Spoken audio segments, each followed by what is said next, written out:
How's everybody doing? This is Kyle here from KyleKraft. Hello and welcome into a new series here on the KyleKraft channel. Yes, I've got tons of ideas for new series, and this is one I've been pumped about for quite some time. In this video and in this series, I'm going to be transforming my YouTube subscribers' houses. If you want info on how to get involved in this, I'm going to talk about it in the end of the video, so just hang tight for me. But right now, let's jump over to the house. Now this one is from a member of the KyleKraft community some of you might know, Our Heart's Desires. She sent me a video for a tutorial for an 8x8 house she made quite some time ago. I loved it, loved seeing her build, loved seeing her video for it, then loved the idea of transforming it, showing her what I would do with it. She liked that idea, and so we're now here. And so in this one I'm going to be walking through, transforming, and giving you my building tips and ideas to improve this house. I built her house right from her tutorial. It was nice work. It was easy to follow. There's my transformation right there. We'll get to it in just 1 minute. But if you want to build this house and then follow along with the transformation, I think that's the best way to do it. The link to her video of the tutorial is down below in the description, along with a link to her channel in general. She has other Minecraft building tutorials, and I know she's starting up a Let's Play, so might be time to check it out. But as for this video and this series, I'm going to be building together with you and talking you through it, so that alongside the Lego style tutorials that are now going on the channel, we have some talking and building, which is going to go on here. And it'll be a great way for me to give you tips and improvements for your own Minecraft building. So without further ado, let's jump into it. All right, now first thing first, the structure. We're going to jump into structural details here that I decided to change, and I'll tell you why.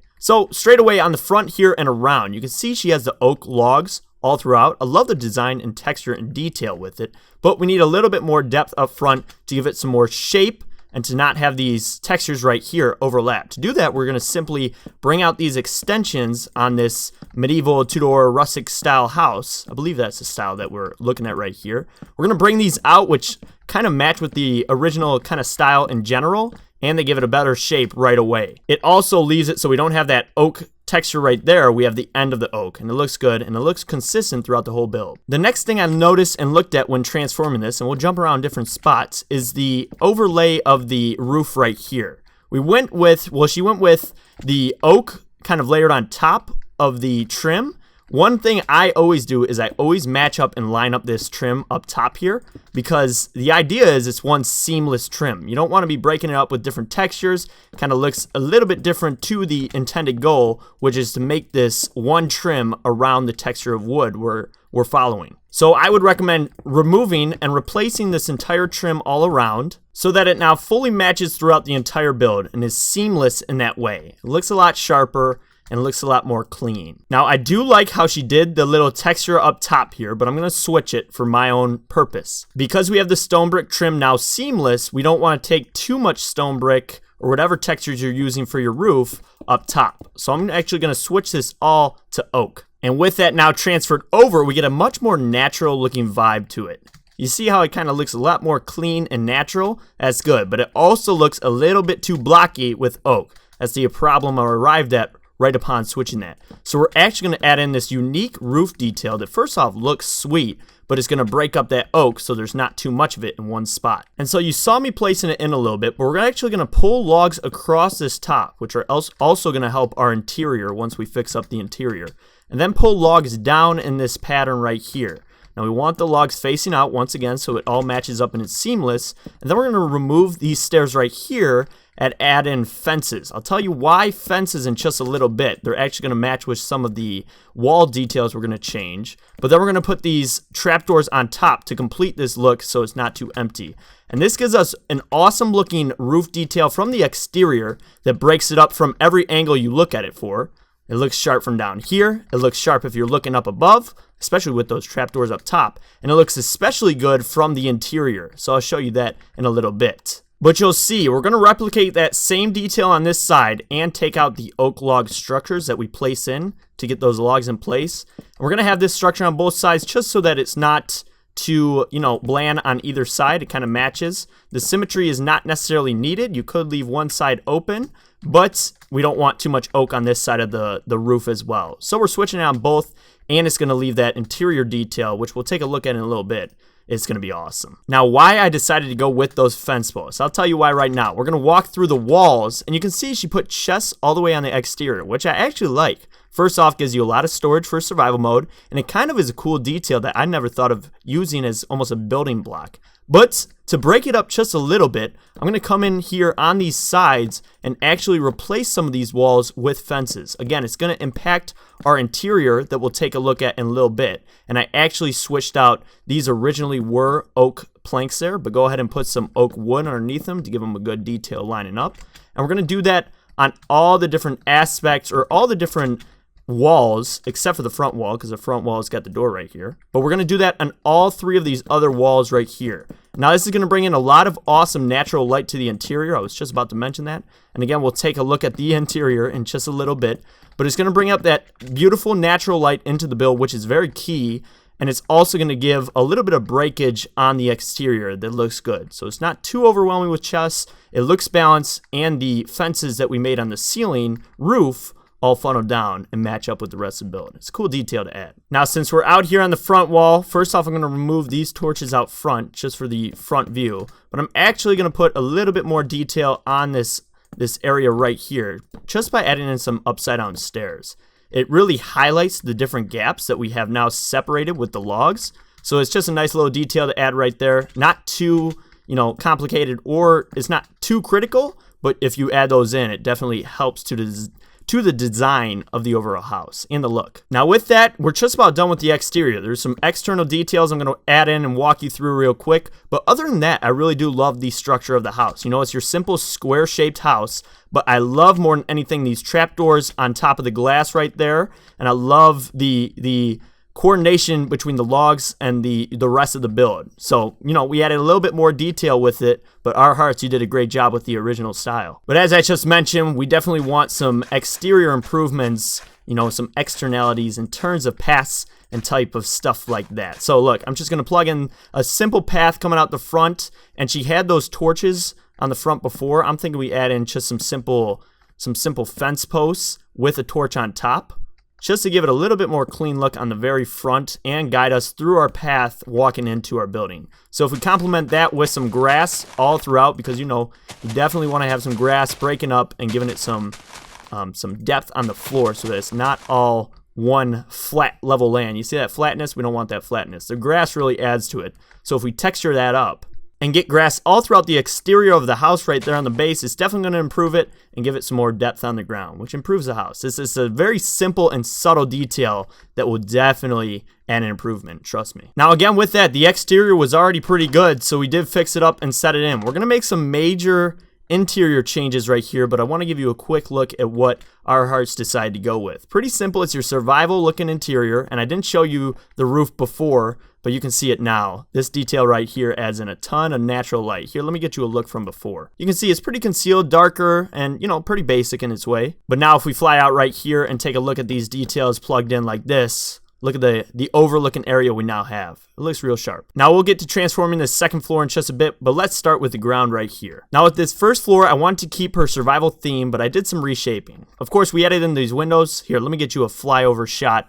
a little look at what it was before and now what it is after with these windows right here. A lot of natural light, and you get a little peek at the outside that's very necessary, very cool. But we're going to change up some of the interior details to make it a little bit better. Now the first thing I thought of was the large amount of oak surrounding us. We got oak on the floor, oak on the walls, oak on the ceiling, and we can switch out some of the floor and ceiling to match up in a stone brick textured way so that they match, align, and break up the overall wood that's going on. So you can see we switched out those blocks with stone brick, and it already looks better. And then I'm also going to switch out these blocks underneath right here with some detail for those, what are they called? Oh, I'm bad with words, we know that. But the pressure plates. Now my next thought is if we can get some more ceiling room, it'd be nice for our head. And we also have these jack-o'-lanterns right over top that really take in a lot of the view. So to complement both those problems, we're first off going to put slabs of stone bricks up top where the old oak floor once was. Now we have those ladders up to the second floor that we're going to remain and keep, but we're going to switch out these details with these slabs. I'm going to fully place them in for now, but we're actually going to move those jack-o'-lanterns too to give it some more. Yeah, I'll walk you through that in just 1 second. Well, I guess not necessarily 1 second, but right now. See, we're actually going to skew these, because we have those here. Let me replace blocks. Imagine those were the jack-o'-lanterns. This block really is right on top of our head. It feels kind of crushing, and if we can switch it out and leave this area right here a little bit more open. It feels a lot more inviting and welcoming. So we're actually going to put the jack-o'-lanterns on the edges, and that's first off going to give us the light we need for the room, but it's also going to give us the head ceiling room that we want, and it's also going to give light to the second floor. Now we don't want the jack-o'-lanterns like that. It brings in their face, so we're going to come up top and face them inwards, and then we're going to do some detailing up here so that the jack-o'-lantern isn't too up front on that second floor. So once we get that detail in, we can take those out. I put trap doors underneath it just to give it a little bit more texture, and it looks cool in that way with a little bit of detail right there, and then the trap doors. And with that in place, we don't actually need these torches. The light level is fully full, but if you feel too dark down here, then you can go ahead and place jack-o'-lanterns like this, and then put some white carpet over top of them, as we're going to use white carpet up above too. And that gives it a glowing, natural, and good feeling vibe inside this room without much change. But again, looking out, you can see it's a much more inviting entrance. It's all centered right here, so you want to walk into the room instead of feeling broken up top. And you have all your survival needs right around you. Now let's head over to the second floor. So you can see some of the changes that were made with our second floor due to those changes up above. We're actually going to switch out some details that coordinate with it. She's got the beds right next to the ladder. I think that's a little too cozy to the ladders, and I think the beds would be better off if we place them right there. And then we can place some stone bricks behind them and actually give them a headrest. And then my favorite aspect of this is you now can walk up onto the bed and see out this window. So it actually gives you some use for the window. You can see out, and it gives a nice little vibe right there. Also, I notice, look, the beds are bouncy in what, Optifine or shaders? I'm not sure what it is, but how awesome is that?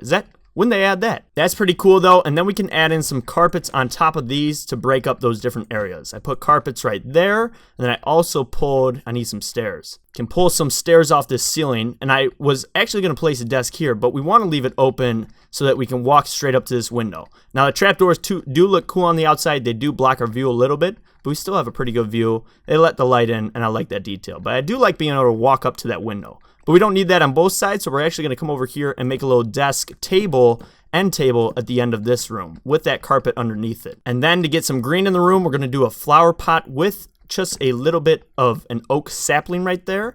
And that'll give us just a bit of light or just a bit of green that we need in this room, because otherwise we're not going to have much green. And we can actually take out those torches because we're going to put stairs underneath right here. This is going to fully wrap up the structure of this room, because you can see it's flat against those oaks right there, but if you look now, look at how much better those complement on this side. So let's do this detail right here, and you can get a better look of the full room. And then we're also going to add in just a little bit of these trap doors up on the ceiling right there to fully tie together this entire atmosphere up here on the second floor. Look at how much better that looks now. Descending down, this area right here looks very sharp. I like how it looks. And some final details to wrap up this room. We're going to do these fence posts now right over these logs because everything lines up and is centered.